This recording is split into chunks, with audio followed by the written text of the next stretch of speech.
All right, folks, it's Jake here from Wani, and we're here with Adam Dutkiewicz from Killswitch Engaged to talk about the band's new album, Atonement. Adam, how you going, man? Hey, man, how's it going? Yeah, it's good. It's a nice sunny morning here in Australia. How's it over there for you? Well, today is actually quite lovely for once. We're on tour right now, and we've just been caught in like some of the most awful weather ever. Just insane storms and temperatures like 100 degrees. Well, I don't know, what is that, like 40 something in Celsius? Yeah, 40 degrees here, yeah. Yeah, it's been just brutal. So today's actually pretty nice, man. Just a perfect day, yeah. Yeah, nice, very nice. Now, we are here to talk about your new record, Atonement, which is being released on Friday the 16th of August. And I guess in many ways it's a bit of a big record for the band. It's being released on the 20th year of you guys being a band, and it's been a long road to reach this point. So I guess I firstly want to start off by asking how excited you are to be releasing this music to the fans. Oh, I'm excited because we've been working on it for so damn long. I'm glad it's out of my life. So, yeah, it's a good thing to have it done, man. We're glad it's over, and we're actually also really excited to be playing some new material finally, and not playing the stuff we've been playing the last couple of years all of the time. You know? Yeah, and it's real interesting that you touched on that you're finally happy to have it out there, because as you mentioned, it has been a long process. I mean, music for this album was completed as early as 2017, but obviously when Jesse went in to go and record his vocals, he had that little bit of a mishap and had to go and get surgery on his throat. Knowing that the band is a band that will rise to any occasion, what sort of impact did that sort of gap have on the outlook for the album as a whole? Well, you know, what are you talking about, a surgery, yeah? Yeah. Yeah, well, to be honest with you, it was just kind of something that was looming in the background. For a long time, Jesse's been struggling with keeping his throat healthy for quite some time now. So I think once it hit this plateau, it just seemed like a necessary thing that needed to be taken care of. And it was pretty scary at first, but you know, the doctor assured that it's a very common vocal surgery, and a lot of singers do have to go through with this. Yeah, and at the end of the day, you know, it was done. He recovered properly, and his throat's stronger now, so I'm actually glad he did it. And yeah, it may have stalled the recording process a bit, but you know, at the end of the day, it's probably worth it, because now he's healthier and you can kind of stay a little stronger on the road, you know? Yeah, and it's real interesting to hear you say that it's healthier, because I did feel listening to Atonement that his vocals do come through that little bit stronger, so it's really good that you're able to take that time out there. But I do want to ask, I know that bands often like to finish writing as they hit the studio when inspiration's coming to them in the moment and that sort of thing. And with Jesse being a very integral part of the songwriting machine, during his rehabilitation period, did you guys assess any of the material that you'd already prepared and maybe made some refinements or that, or were you happy with the material before hitting the studio? Oh, no, we always write and record the music separately before Jesse even writes lyrics to the stuff sometimes. So, yeah, we already had everything in motion with musically. So we're already working on the guitars and the bass and the drums and all that while Jesse was, you know, kind of down and recovering. And maybe even all of it could have been finished like way before then, to be honest with you. You know, I think Jesse was always the last to go when it comes time to recording. So yeah, and if anything ever changes after the fact, it will be like either through editing, or we'll take out sections, or maybe even extend parts.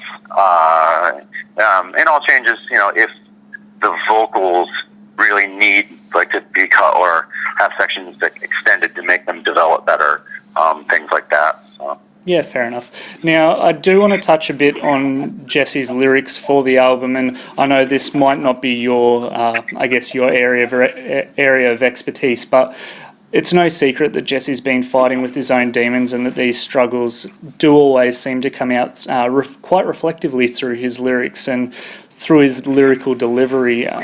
with this record, it does seem a little bit more profound. Now, can you maybe explain what the process is that Jesse goes through when coming up with lyrics, and does the rest of the band assist with that, or is that purely Jesse on his own, or maybe give us a bit of insight into that? Well, it always starts with Jesse, and it always starts with just an idea in Jesse's head. He'll take a theme or something that's on his mind, and he'll freeform write about it. And then it's almost like the way he writes.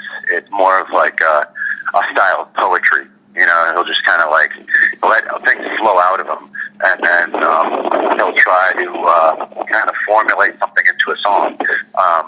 And if anyone helps him, it's me. As the producer, he'll bring like some of that freeform poetry to me and be like, I have this song with this concept, and I've written all of these phrases and these stanzas, but I'm not sure how to put them together to the music. So me as a producer, it's my job to help him out and like formulate it to the song and try to structure the material to be the best form it can be, and have it kind of get to the point and kind of tell a bit of a story. Yeah, definitely. Now, I do want to touch on, for me musically, Atonement, I guess it feels like everything that the band has been working towards for the past 2 decades. It's got all those familiar Killswitch Engage hallmarks that we've come to know, respect and love, but it seems like it's been fused with the maturity that not only comes out through the lyrics but also the instrumental side of the album. So I guess I wanted to get your thoughts on how you felt the album turned out. Well, I think it's definitely a Killswitch record. Yeah, there's moments on there that sound very much like our band. But me personally, a lot of the material I wrote for this record, I wanted to write something a little more aggressive this time. I felt like we tend to have a lot of mid-tempo, kind of like mosher songs. So it was fun for me to kind of turn things up a little bit and get a little more thrashy. So this maybe a bit more metal to some of the songs there. But like you were saying, there's also a very distinct Killswitch sounding material, I suppose. Yeah, and it's interesting that you mentioned that you wanted to make it more thrashy, because in listening through it, I thought that it seemed to be filled with a lot more groove. I mean, there was a very large prominence for me personally listening to it from the drums and the bass and that backing line, as opposed to having a lot of the guitars in the forefront like you guys have done normally. So is that something that you were trying to achieve with the album? Not necessarily a groove thing. I think it was more I don't know, just we always just try to write the best possible songs we can write. Wanted to keep it straight and simple and straightforward. We wanted these songs to be able to translate live. So I guess it's not. We didn't really change that much with the way we were looking at the songwriting and the approach with it. Yeah, fair enough. And I guess in keeping with that, wanting to keep it simple and being able to replicate it live, it is sort of, I guess for me, important to touch on that there is only a handful of solos on the record, but it seems like the song title, like the song lengths are sort of that shorter duration, which packs that little bit more of a punch into it. So was that, as you mentioned, I mean, you said that it wasn't sort of conscious, that you guys didn't really change anything up that much when you went into write, but solos, were they in your mind when going through that writing process? Well, not at all. I think while I was writing the songs and the solos, it always needed to be like a natural thing. And the only way I want guitar solos in a song is, like you want the listener to not really get bored, right? So when a solo is necessary, that's like when you need some kind of musical break or musical interlude or something to pull the listener away from being assaulted with vocal parts for all of the time. So I think solos are great at achieving that, getting the listener's mind off of the lyrics just for a minute, just as a little breather. So it can really add some dynamics to a song. Yeah. Now, Atonement as a title, I guess it feels like it carries a very strong symbolism, particularly when you pair that up with the song titles as well as the lyrical themes on the album. So how did you come up with the title Atonement? Well, I think Jesse came up with the idea, but it really was a good word to kind of like sum up what a lot of the lyrics in the record were about. You know, it's coming to terms with something. So yeah, I think that's a very common theme within a lot of the songs on the record. Yeah, it definitely is, and that's, I guess, sort of why it's sitting in the forefront there. So you do have a couple of guest appearances on the album. You've got Chuck Billy appearing on The Crownless King, and you've also got a very special guest for long-time Killswitch Engage fans, with Howard Jones appearing for the first time since his departure on The Signifier. So what was it like having vocalists from both eras of Killswitch collaborating on one track, and can you maybe tell us a little bit about how that came about? Well, it was great. Obviously, you know, I've been friends with Howard the whole time, so that it wasn't really a big deal at all for me. But funny thing, it's not the first time that they've sang together on a record before. When Jesse left way back in 2002 or 2001, whatever it was, we did our first record with Howard, and Jesse came on the record and did some good guest vocals back then, just to show that, you know, there was no hard feelings back then. So I think it was kind of like almost the same vibe with this one. You know, there's so many people out there that say, you know, they loved you know, Howard's vocals so much better than Jesse's, and vice versa. They like Jesse's much better than Howard. So I thought it was just a cool thing to just show them, like, hey, there's no hard feelings, and we're all friends, and yeah, and we're gonna have them both on the same track, and it's cool. Yeah, nice. Now, as you mentioned earlier on, you're on tour at the moment, and I know you've got some European dates planned towards the end of the year in support of Atonement. But is that all for this year, or are there any more dates that fans might be able to expect being announced in the near future? We're going to Europe to headline to support the release of the record, October and November.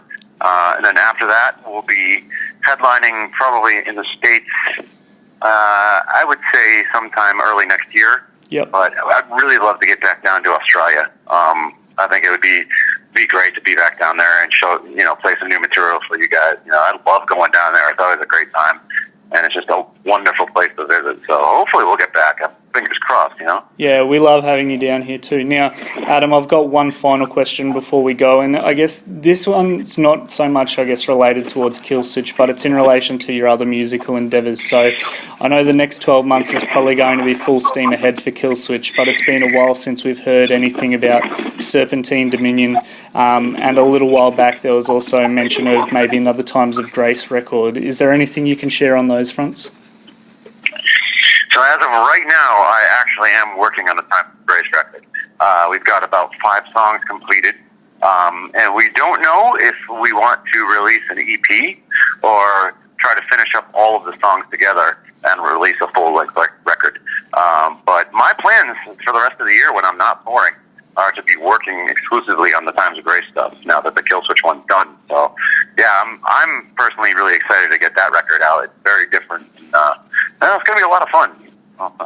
Yeah, it's good. It'll be good to hear something new from that, because I guess it's been almost a decade. It's been 8 years or something since the original album. I know, right? Way too long, exactly. Yeah. Adam, thank you so much for taking the time to chat with us, and we look forward to having Atonement unleashed upon the world on the 16th of August. Right on. Well, thanks for having me, man. I appreciate it.